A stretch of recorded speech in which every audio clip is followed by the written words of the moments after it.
Bueno, buenas noches a todos, hermanos. Muchas gracias por conectarse a esta segunda charla que estamos haciendo sobre este curso de Teología del Cuerpo. Como Sandro lo comentó, voy a tomar uno de los temas que se conversaron en la charla anterior, que es la soledad, para completar esta primera parte, que es la soledad, unidad y desnudez original. Y entonces vamos a empezar primero con una oración para ponernos en presencia del Señor y escuchar pues lo que Él nos quiera decir a través de esta sesión. Solo yo voy a hacer la oración, ustedes me pueden seguir leyendo, ¿no? Para mantener un poquito el orden. En el nombre del Padre, del Hijo, del Espíritu Santo. Amén. Señor Dios, te damos gracias por este momento en que nos reunimos para conocerte más y para comprender mejor quiénes somos según tu plan. Tú nos has creado por amor, nos has llamado a la comunión y has puesto en nuestro corazón el deseo de amar y ser amados. Te pedimos que abras nuestra mente para entender y nuestro corazón para acoger tu verdad. Que al reflexionar sobre la soledad, la unidad y la desnudez originaria, podamos descubrir la belleza de tu diseño y reconocer nuestra vocación al amor verdadero. Espíritu Santo, guíanos en este momento. Ayúdanos a escuchar, a comprender y a dejarnos transformar por tu presencia. María, Madre nuestra, acompáñanos en este camino. Dios te salve María, llena eres de gracia, el Señor es contigo. Bendita tú eres entre todas las mujeres y bendito es el fruto de tu vientre Jesús. Santa María, Madre de Dios, ruega por nosotros los pecadores, ahora y en la hora de nuestra muerte. Todo esto te lo pedimos, Señor, con humildad y confianza. Amén. Bueno, vamos a iniciar y antes de entrar en materia, vamos a recordar un poquito sobre qué es la teología del cuerpo. La teología del cuerpo es un conjunto de catequesis que San Juan Pablo II escribió en los años 1979 al 82, en las que se reflexiona sobre una pregunta fundamental. ¿Qué significa ser persona humana según el plan de Dios? ¿No? Esta es una pregunta importante, ¿no? Que cada uno de nosotros nos debemos hacer. Y para esta pregunta, el Papa no comienza desde la realidad actual, ¿no? De la realidad actual, de cómo está el hombre ahora, sino que nos invita a volver a lo que Cristo llama el principio, ¿no? Y es lo que, el principio, y es lo que se refiere en Mateo 19, ¿no? El Evangelio según San Mateo 19, 3 al 9, que vamos a recordar. Y dice así la palabra del Señor. Se acercaron a él algunos fariseos y para ponerlo a prueba, a Jesús, ¿no? Se acercaron a Jesús algunos fariseos y para ponerlo a prueba le dijeron, ¿es lícito al hombre divorciarse de su mujer por cualquier motivo? ¿No? Una pregunta que lo quiere acercar. Él respondió, ¿no han leído ustedes que el Creador desde el principio los hizo varón y mujer? Y que dijo, por eso el hombre dejará a su padre y a su madre para unirse a su mujer, y los dos no serán sino una sola carne. De manera que ya no son dos, sino una sola carne. Que el hombre no separe lo que Dios ha unido. Y los fariseos le replicaron, ¿no? Entonces, ¿por qué Moisés prescribió entregar una declaración de divorcio cuando uno se quiere separar? Él les dijo, Moisés les permitió divorciarse de su mujer debido a la dureza del corazón de ustedes, pero al principio no era así. Por lo tanto, yo les digo, el que se divorcia de su mujer, a no ser en caso de unión ilegal, se casa con otra, comete adulterio. Entonces, este es el principio sobre el cual San Juan Pablo II refiere, ¿no? Y vemos pues que en este relato Jesús se remite a la creación, ¿no? En el libro de Génesis, especialmente en el capítulo 2, que vamos a utilizar como hilo conductor durante toda esta presentación. ¿Ok? San Juan Pablo II pues utiliza el capítulo 2 del libro de Génesis justamente para desarrollar estas catequesis. Nosotros vamos a hacer lo mismo. Vamos a ir viendo este capítulo para poderlo desarrollar y entender pues cuál es el plan de Dios para el ser humano. Y nos podríamos preguntar, ¿por qué vamos a mirar el origen? Justamente porque ahí se revela el diseño original de Dios antes del pecado. Es decir, por eso no vamos a ver al ser humano como es hoy, ¿no? Que ya está marcado por el pecado, por el desorden, ¿no? En su corazón, la dificultad para amar, sino lo vamos a ver como fue creado originalmente, en verdad, en comunión y en pureza, ¿no? En verdad, en comunión y en pureza. Esta catequesis, en simples palabras, es un verdadero estudio antropológico, o como San Juan Pablo II lo decía, una antropología adecuada. Si queremos entender al ser humano, tenemos que mirar esta catequesis, tenemos que entenderla, porque así nos vamos a empezar a entender a nosotros mismos y pues las cosas que le faltan a nuestro corazón para ser felices. Por ello, en este principio, San Juan Pablo II identifica 3 experiencias humanas fundamentales que revelan la verdad sobre el hombre. Son las siguientes. La soledad originaria, donde nos vamos a preguntar ¿quién soy? ¿No? La pregunta fundamental, ¿quién soy? La soledad originaria. La unidad originaria, donde nos vamos a preguntar ¿para quién soy? ¿No? ¿Para quién soy? ¿Para qué existo? Y la desnudez originaria, que nos va a llevar a preguntarnos ¿cómo estoy llamado a amar?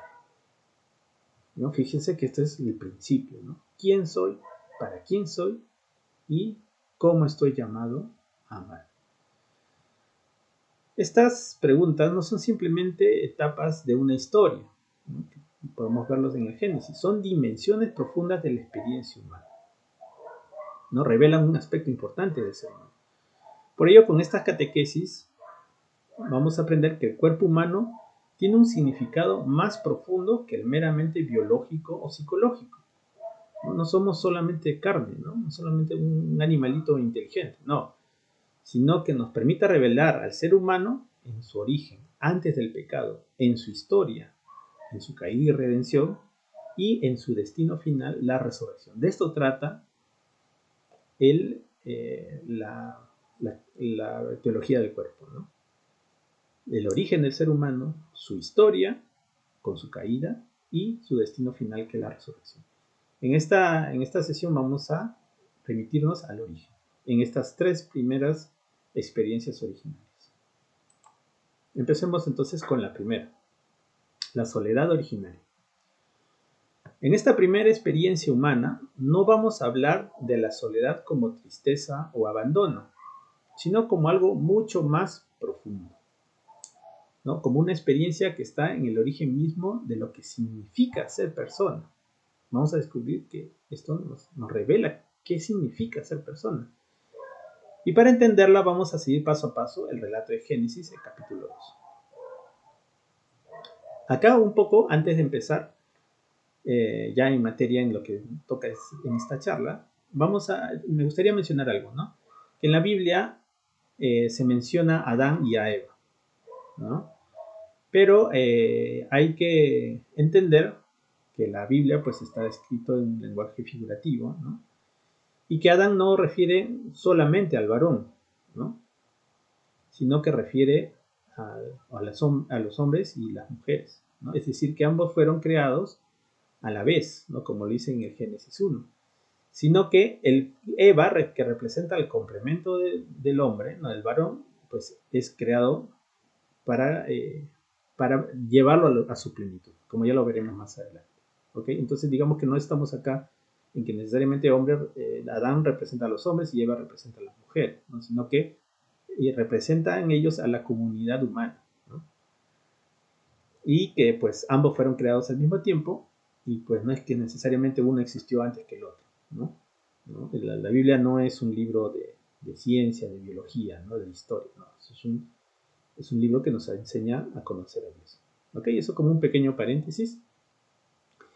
Y lo otro que vamos a ir viendo, vamos a ir desarrollando este tema, y cualquier consulta que tengan la pueden dejar como pregunta en el chat, ¿no? Y ya terminando cada tema, si es que hay preguntas, las iré contestando, o si no, al final de toda la presentación las podemos ir resolviendo, ¿ok? O si no la apuntan por ahí, ¿no? Yo les recomiendo que ahorita saquen una libreta de notas, algo, porque ayuda bastante ir apuntando algunas ideas para que vayan quedando, ¿no? Y esta charla pues realmente les sirva para su vida, para lo que puedan entender y aprender.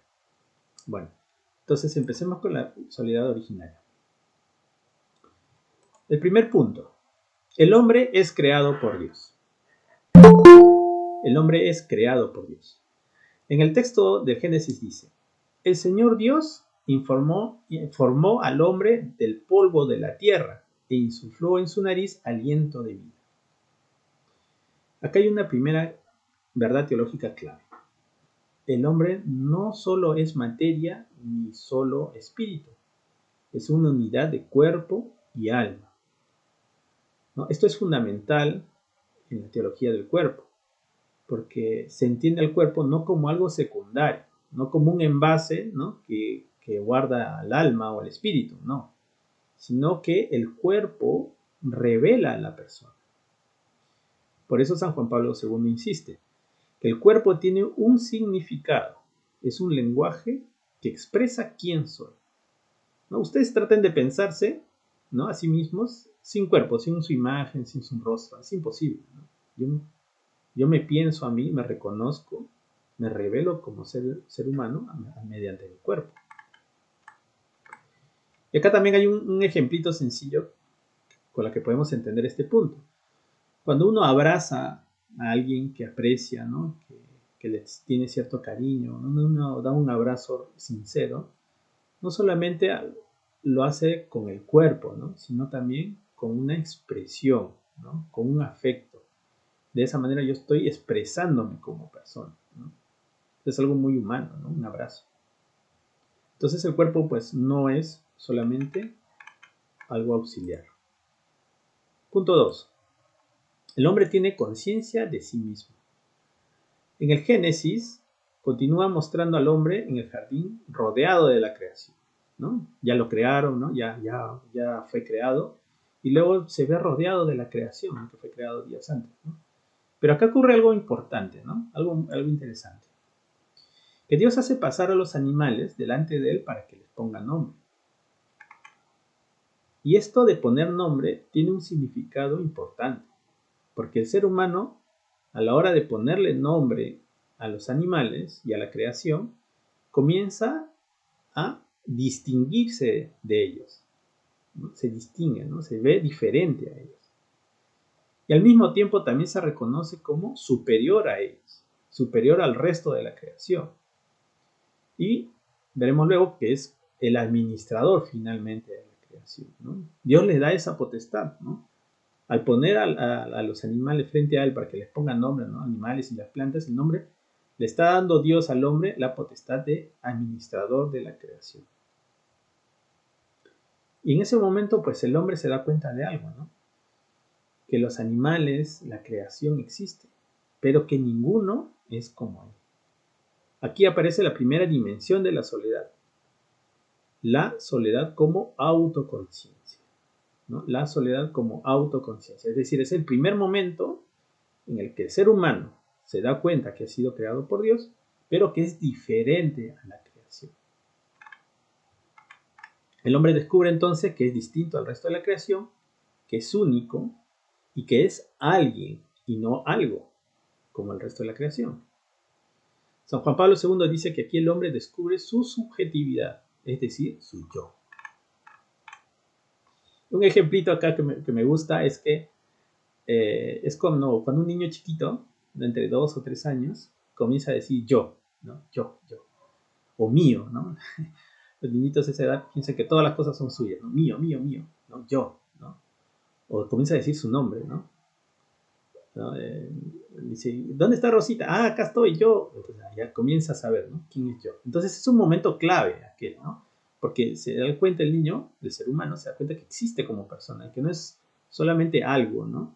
Sino que existe como persona y que puede realizarse como un ser humano, cosa que los animales no lo pueden hacer, ¿no? Los animalitos no son conscientes. Punto 3, luego aparece una frase decisiva, ¿no? No es bueno que el hombre esté solo.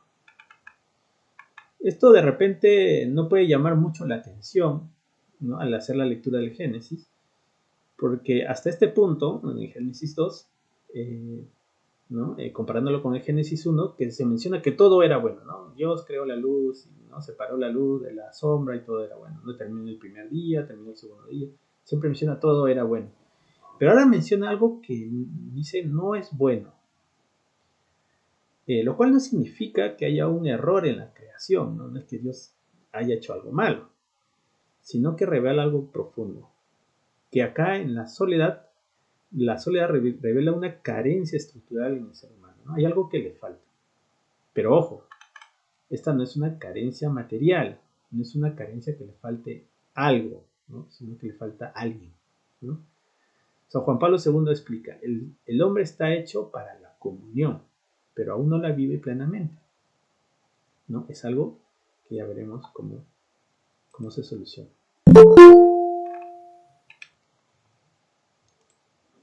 Punto 4. La dimensión más profunda de la soledad, la relación con Dios. Aquí entramos en un punto un poco más teológico.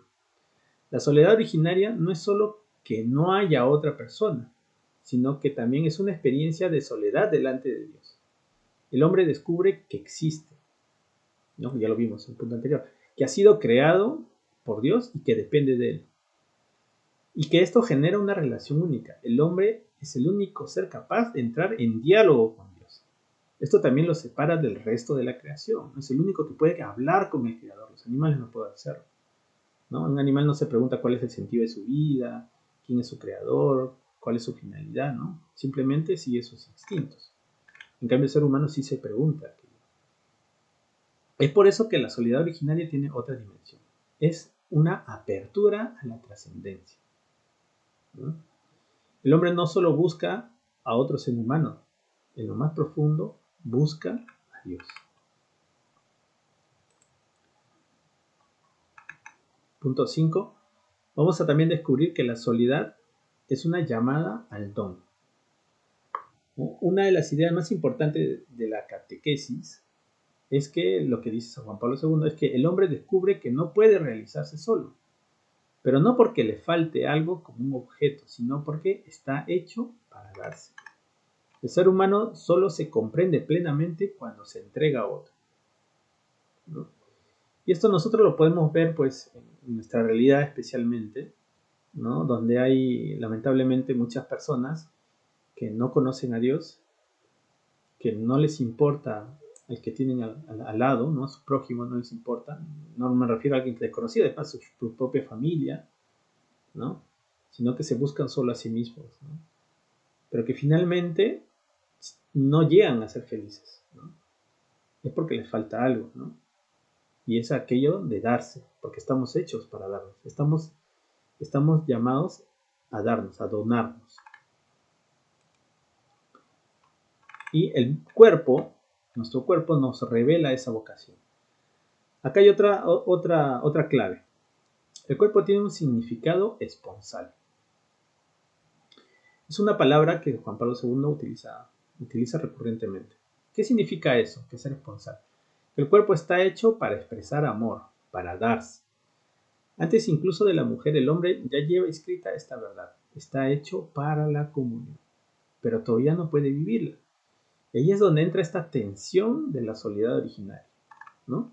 Porque hasta este punto, hemos visto lo siguiente, que el ser humano sabe quién es, sabe que es distinto y sabe que está hecho para amar, pero aún no encuentra a alguien con quien hacerlo.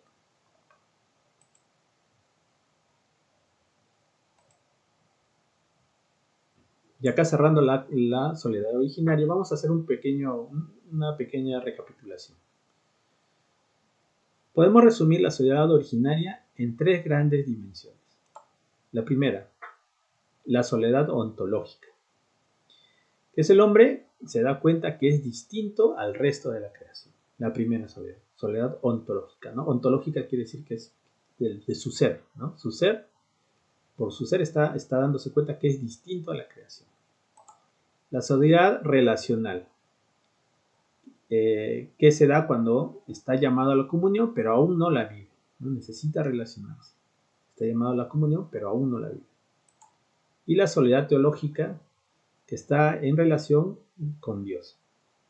Entonces podemos concluir que la soledad no es un defecto en realidad, sino es una revelación. Revela justamente quién es el hombre, ¿no? Es alguien que siente de por sí, como parte de su ser, una soledad, ¿no? Ontológica, relacional y teológica.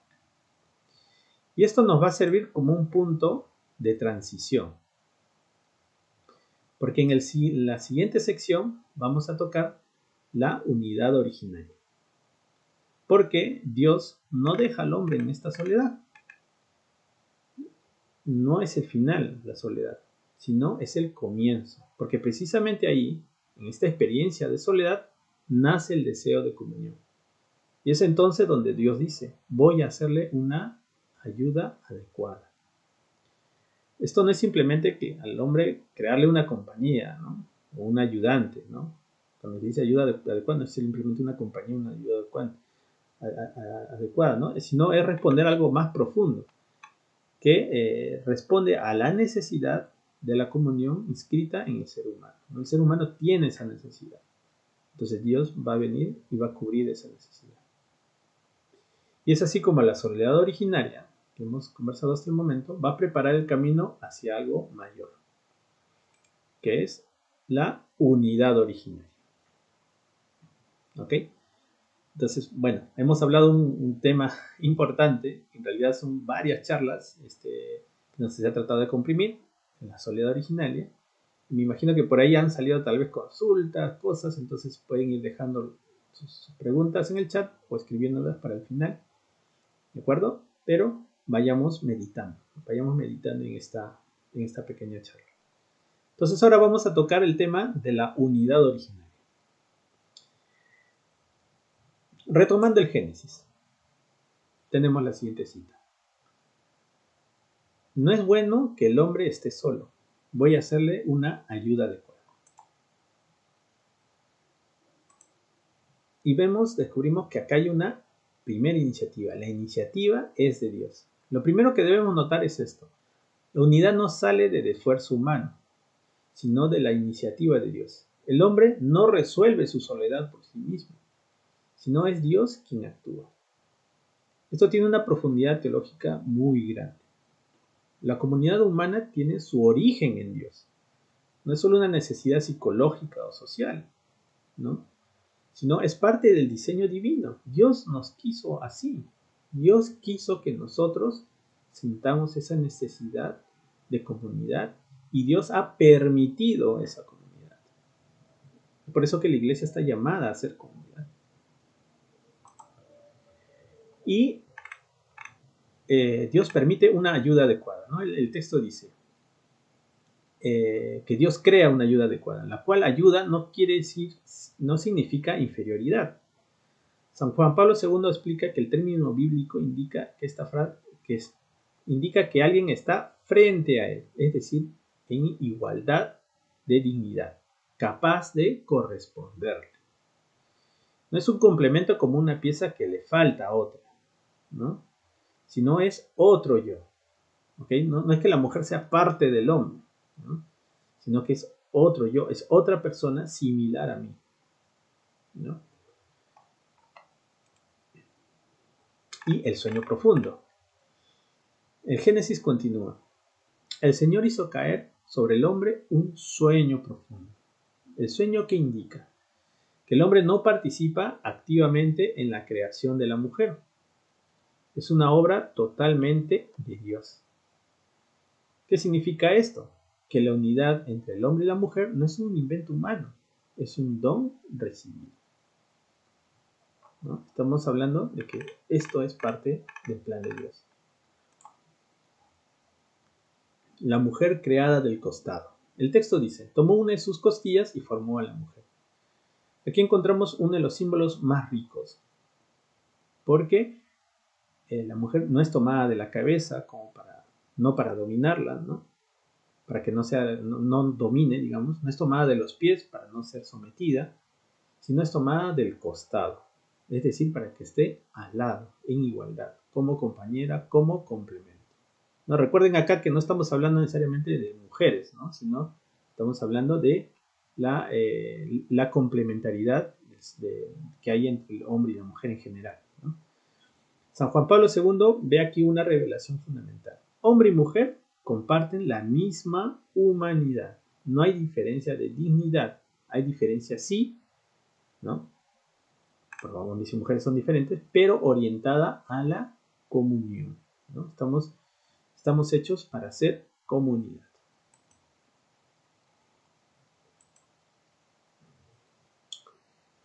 El reconocimiento es el primer encuentro humano. Cuando el hombre ve a la mujer, exclama, esta sí es hueso de mis huesos y carne de mi carne. Yo me imagino esto como que, imagino pues la sorpresa de Adán, ¿no? Al ver a Eva, ¿no? Esta sí es hueso de mi hueso, carne de mi carne, es como un piropo, ¿no? Ese es un momento claro. Por primera vez el hombre encuentra a alguien verdaderamente semejante a él. Después de haber pasado por los animales, ahora puede decir, esta sí, ¿no? Esto expresa algo muy profundo. Es el descubrimiento del otro como persona, ¿no? Por eso que Jesús se remite a este momento, ¿no? Porque reconoce a la mujer como persona, bueno, al otro, ¿no? Al ser humano como persona, no como un objeto, no como algo útil, ¿no? Y lamentablemente el ser humano suele ver al resto de seres humanos a veces como objeto, ¿no? Como alguien útil, sino como alguien con quien puedo entrar en relación. La unidad como comunión de personas. Aquí entramos en el corazón del tema. San Juan Pablo II define este momento como comunio personal, es decir, comunión encarnada de personas. No es solo un estar juntos, ¿no? Sino es una relación donde cada uno es plenamente sí mismo y al mismo tiempo se entrega al otro. Unidad no significa fusión, ojo, no significa que todos somos lo mismo, no todos nos perdemos la identidad, no, sino significa unidad, significa comunión, ¿no? Y a esto está llamado nuestra iglesia, ¿no? Justamente a ser comunidad. Y esto pues uno lo puede ver en las relaciones humanas, ¿no? Cuando hay una verdadera amistad, cuando hay un verdadero amor, ¿no? Entre dos personas, ¿no? Ya sea a nivel de matrimonio, de novio, de amigos, ¿no? Uno no pierde su identidad, ¿no? Sino que al contrario la encuentras más plenamente en la relación, porque a ti te aman por lo que tú eres, ¿no? Por cómo tú eres. Entonces tu identidad se vuelve valiosa, ¿no? Entre los demás. El significado esponsal del cuerpo, ¿no? Mencionaba, San Juan Pablo II suele usar este término. Que el cuerpo tiene un significado esponsal. ¿Qué quiere decir esto? Que el cuerpo está hecho para expresar el amor, para el don, ¿no? El cuerpo masculino y femenino, en su diferencia, revelan algo invisible, la vocación del amor. No es solamente a nivel de biología, sino esto es teología del cuerpo. El cuerpo dice, estoy hecho para ti, para entregarme. No a la manera de los animales que solo actúan por instinto, sino de una manera voluntaria, ¿no? Consciente por un bien mayor y finalmente para agradar a Dios, ¿no? Esto es digamos, la finalidad, ¿no? La comunidad, la entrega de nosotros a nuestro prójimo.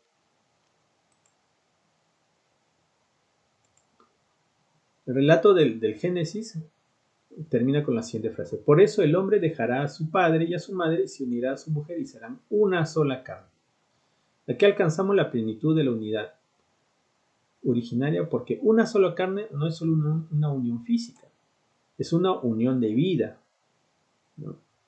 Es una unidad de amor, es una unidad de destino.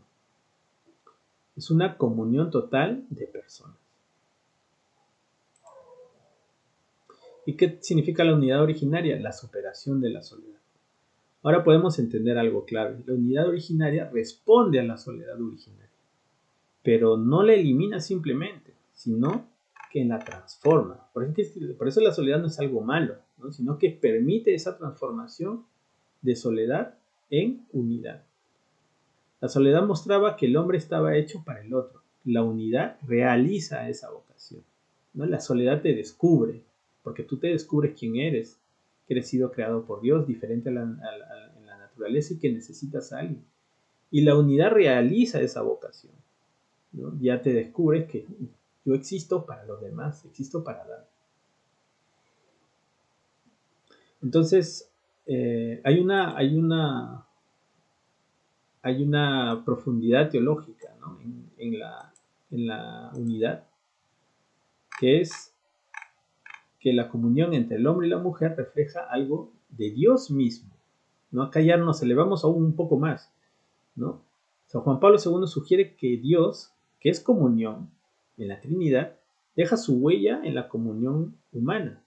Por eso la unidad no es solamente humana, sino tiene un significado divino, ¿no? Eso es lo que, digamos, nos puede diferenciar de otras religiones o de otras formas de ver la comunidad o el amor, ¿no? Sino que en nuestra relación de comunidad, en nuestra identificación con Dios, buscamos no solamente la relación humana, sino también la relación divina, ¿no? Y eso es imagen y semejanza de Dios, porque Dios es comunidad también en la Trinidad, ¿no? Entonces ahí acá estamos cerrando ya toda esta parte de la soledad, la unidad y pues llamados a la comunidad a imagen y semejanza de Dios.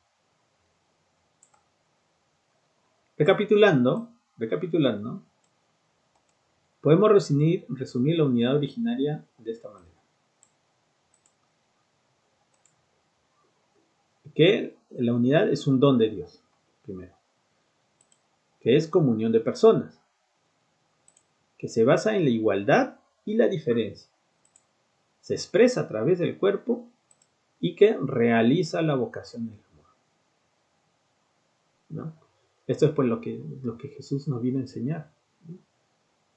Que la unidad, Él quería, ¿no? Que nos amemos los unos a los otros, ¿no? Como Él nos amó, ¿no?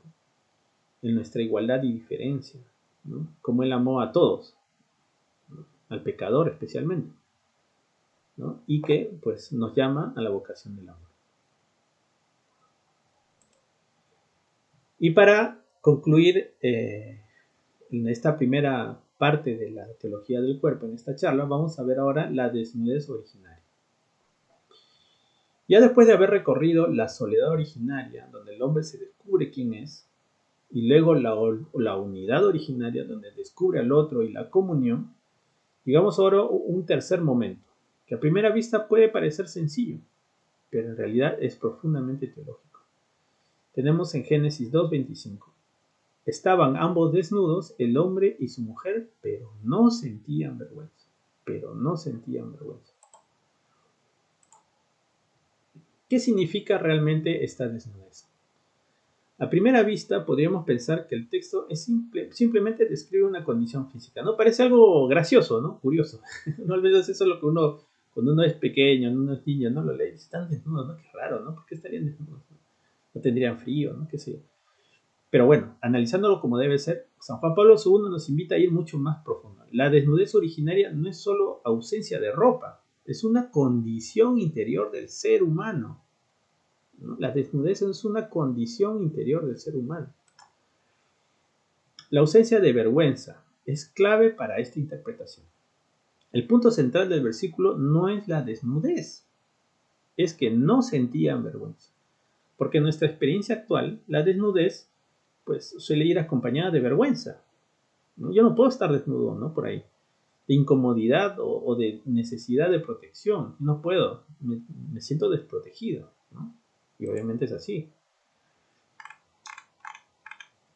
Justamente la clave está en la mirada pura sobre el otro. Aquí entramos en un núcleo teológico. El hombre y la mujer se miraban sin vergüenza porque se veían con una mirada pura. ¿Qué quiere decir esto? que no se veían como objetos. No había deseo de usar, dominar o aprovecharse del otro. San Juan Pablo II explica que existía una armonía total entre el cuerpo y el espíritu, entre el deseo y el amor. Estamos hablando todo antes del pecado, ¿no?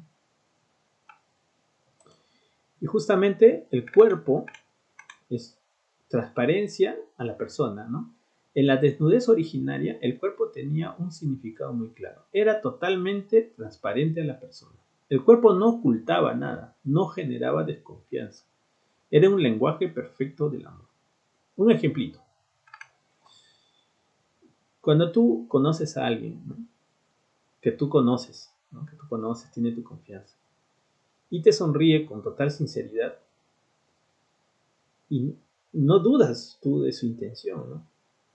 ¿No? Uno piensa en su esposa, en sus amigos, en su papá, ¿no? En la mamá, ¿no? En el hermano, ¿no? Tú cuando te sonríe, cuando hay esa sonrisa cómplice, ¿no? Todo sientes que todo es claro, todo es limpio, que tú conoces a esa persona, ¿no?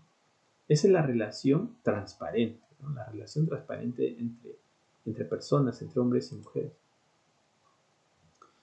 Entonces, descubrimos que la libertad interior es ausencia de miedo. Otra dimensión clave es esta: no había miedo. La vergüenza que hoy conocemos está muy ligada al miedo, ¿no? Al miedo a ser usado, al miedo de ser juzgado, miedo a ser rechazado. Pero en el origen, el amor era totalmente seguro. La desnudez originaria revela una libertad interior plena. El hombre podía mostrarse tal como es, sin necesidad de esconderse. Acá no estamos hablando de ropa, estamos hablando de transparencia, en el actuar, en el pensar, en las intenciones. Eso era el ser humano antes del pecado. Integración del cuerpo y el espíritu. Acá hay otra enseñanza teológica muy profunda. El ser humano estaba interiormente unificado. No había división entre lo que siente, lo que desea o lo que decide, ¿no? Cosa que ahora pues no lo hacemos, somos usualmente no coherentes, inconsistentes. San Juan Pablo II habla de una integración perfecta. El cuerpo no tiraba en una dirección distinta al espíritu, todo estaba ordenado al amor, al servicio, ¿no? Entonces esa era la desnudez originaria, ¿no? Esa integración perfecta entre el cuerpo y el espíritu. Por eso que Jesús se refiere a este punto, ¿no? Al inicio, ¿no? Al principio no era así. Y también la desnudez originaria nos lleva a el significado esponsal vivido plenamente. Lo que la unidad originaria parece como vocación, acá se vive ya plenamente. El cuerpo expresa el don total de la persona sin distorsión. La desnudez no es problema porque el otro nunca es visto como objeto, sino como un don, ¿no? Es la mirada pura, ¿no? Punto clave: el estado de inocencia. San Juan Pablo II conecta esto con lo que llama la inocencia originaria. No se trata de ignorancia, sino de una pureza interior que permite amar correctamente. El corazón humano estaba orientado al bien. Y ahora vamos a hacer unas conclusiones para terminar esta charla. Bien visto lo que hemos revisado sobre la soledad, la unidad y la desnudez. Punto 1. Descubrimos una visión completa del ser humano. Las tres experiencias originarias de las cuales hemos hablado no son ideas separadas, forman una sola unidad. La soledad originaria, donde el hombre descubre quién es; la unidad originaria, donde descubre para quién es; y la desnudez originaria, que descubre cómo amar, ¿no? Soledad originaria yo diría que como la necesidad, la unidad es la vocación y la desnudez es la acción, ¿no? El plan original de Dios. A través de estas tres realidades se revela el diseño original, el principio. Es decir, el ser humano es creado como persona, no como cosa, para la comunión y capaz de amar con pureza. El cuerpo como clave. El hilo que une todo es el cuerpo. Es que el cuerpo tiene significado. En la soledad revela a la persona, en la unidad permite la comunión, con cuerpo podemos formar comunión, en la desnudez expresa el amor sin distorsión, con lo cual el cuerpo no es algo secundario, es parte esencial del plan de Dios. La gran verdad antropológica. San Juan Pablo II resume todo con una idea central. El hombre no puede encontrarse a sí mismo sino en el don sincero de sí. En el don sincero de sí. ¿Qué quiere decir? En la entrega sincera de sí. Ahí está nuestra plenitud, en darnos. La soledad es la necesidad. La unidad, la realización. Y la desnudez como expresión plena. Y mirando hacia adelante, en esta catequesis de la teología del cuerpo, mirando hacia adelante, vamos a descubrir que lamentablemente esta armonía original no permaneció. Sabemos que algo se rompió, que aparece la vergüenza, el miedo, la desconfianza. Y esto nos llevará a los siguientes temas, donde vamos a incluir el pecado original. Que ya veremos en una próxima sesión de nuestro taller, y pues nos quedamos con estas ganas de continuar pues en estas enseñanzas. Para cerrar, mencionar una última idea. Perdón. Acá me faltó.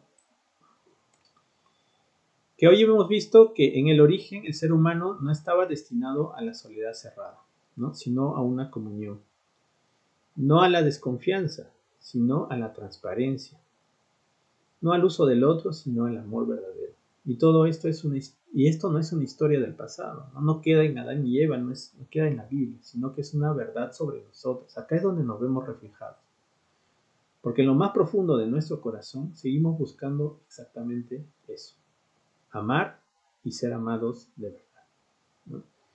Y ello pues hay en búsqueda de lo que Jesús nos dejó, de sus enseñanzas, ¿no? Esto es lo que Él quiere de nosotros, que nos amemos unos a otros como Él nos ama. Gracias.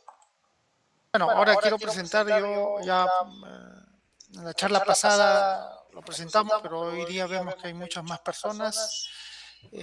Como dije en un primer momento, pertenecemos al Movimiento Santa María, somos el grupo de matrimonios, tenemos nuestro asesor espiritual, que es nuestro mayor nacional aquí en Perú, a Teodoro Oliva Heras. Así que Teo, muy buenas noches y bueno, pues como siempre nos darás tu opinión, tu comentario y seguro algún consejo espiritual, ¿no? Gracias, Sandro, y gracias de una manera muy particular a Felipe y a Melissa, que han preparado esta catequesis, que no, como han visto, no es fácil. No es fácil entender a San Juan Pablo II y más sobre un tema del principio, ¿no? Algo que aparentemente pues no conocemos, podríamos decir, ¿no? ¿Quién estuvo allí? ¿Quién estuvo allí? ¿Quién lo ha visto? Entonces, como hemos intentado resolver un enigma y la verdad, pues bueno, pues Felipe lo has hecho de manera magistral y muy agradecido.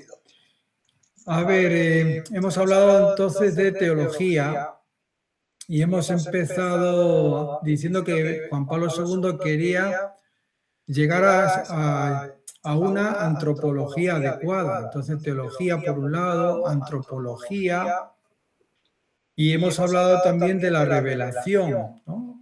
La Biblia, el Génesis, y bueno, pues cómo se entiende todo esto.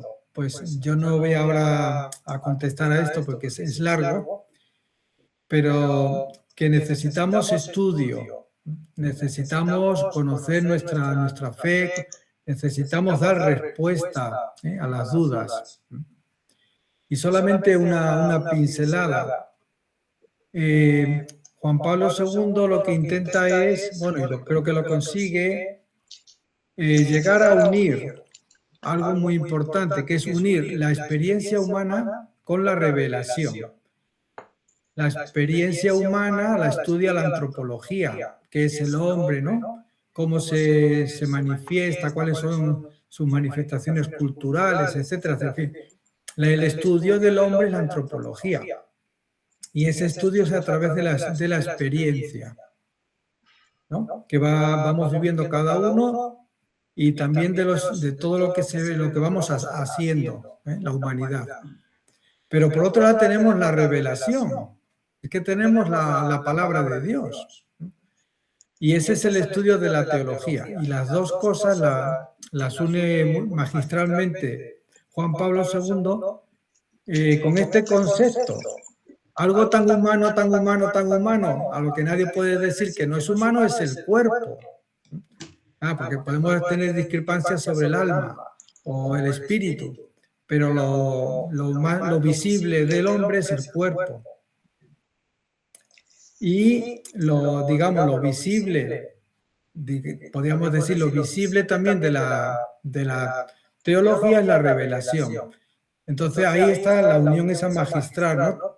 De teología del cuerpo, que es un concepto propio que da Juan Pablo II, San Juan Pablo II, que se puede llamar también teología de la sexualidad, teología del amor. Algunos la han llamado teología del matrimonio y la familia. Pero es más, es todo, es teología del cuerpo.